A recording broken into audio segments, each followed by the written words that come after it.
Alors, le datif, quand est-ce qu'on l'utilise? Comment le former? C'est ce que nous allons voir dans cette petite vidéo. On l'utilise pour celui qui reçoit, c'est-à-dire pour celui qui est le bénéficiaire de l'action. En français, on parle de complément d'objet second. Pour savoir si on a besoin de l'utiliser, on peut se poser la question à qui, à quoi? En allemand, wem. Ich gebe meiner Freundin ein Foto. Je donne une photo à mon ami. À qui est-ce que je donne une photo? Meiner Freundin, à mon ami. C'est donc au datif. Der Mann schenkt mir ein Geschenk. L'homme m'offre un cadeau. À qui est-ce que l'homme offre un cadeau? À moi, mir. Donc, mir est au datif. Meine Großeltern kaufen dem Nachbarn ein Auto. Mes grands-parents achètent une voiture au voisin. À qui est-ce qu'ils achètent une voiture? Réponse au voisin, dem Nachbarn, et donc au datif. On utilise aussi le datif avec des verbes spécifiques comme danken, remercier, gratulieren, féliciter, helfen, aider. Avec ces verbes-là, on est obligé d'utiliser le datif.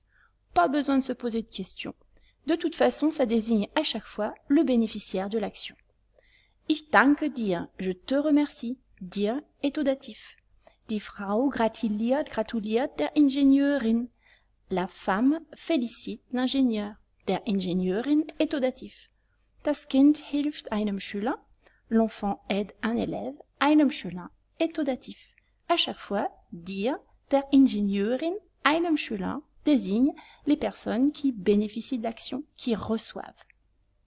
On utilise également le datif après quelques prépositions. Bei, chez, mit, avec, von, de, zu, chez. Là aussi, il faut connaître par cœur ces prépositions et savoir également par cœur qu'elles sont suivies directement du datif. Donc on applique simplement. Wir wohnen bei seinem ältesten Onkel. Nous habitons chez son oncle. Seinem Onkel est au datif. Ich gehe mit ihm ins Kino. Je vais avec lui au cinéma. Ihm est au datif. Die Kinder mögen das Auto von deiner Mutter. Les enfants aiment la voiture de ta mère. Deiner Mutter est au datif. Comment est-ce qu'on fait pour le former le datif? Eh bien, voici d'abord la liste des pronoms personnels au datif. Pour le singulier, première personne, mir. Deuxième personne, dir. Pour le masculin, ihm, le féminin, ihr, le neutre, ihm. Pour le pluriel, première personne, uns. Deuxième personne, euch. Troisième personne, ihnen. Pour la personne de politesse, vouvoiement, ihnen. Exemple, du spielst Tennis mit mir. Tu joues au tennis avec moi. Mir est au datif. Wir kaufen ihm ein neues Rad. Nous lui achetons un nouveau vélo. Ihm est au datif. Dans le premier exemple, on utilise le datif à cause de la présence de la préposition mit, qui est obligatoirement suivie du datif. Dans le second exemple, on utilise le datif ihm parce que c'est celui qui bénéficie de l'action, celui qui reçoit.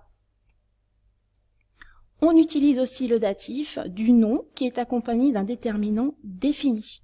Au masculin, ce sera dem Mann, au féminin der Frau, au neutre dem Baby, au pluriel den Kindern. On note qu'au pluriel, le nom prend un N.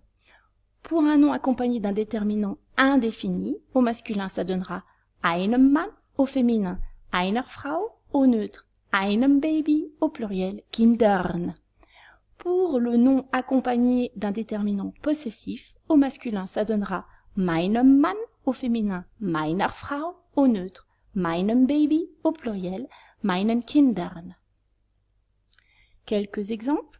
Das Kind schenkt seinem Vater eine neue Krawatte. L'enfant offre à son père une nouvelle cravate. Ich gebe der Frau meinen Kuli. Je donne mon stylo à la femme. Der Frau est au datif. Dans les deux cas, pour le premier et le deuxième exemple, les mots qui sont en rouge désignent le bénéficiaire de l'action, celui qui reçoit. Donc on utilise le datif.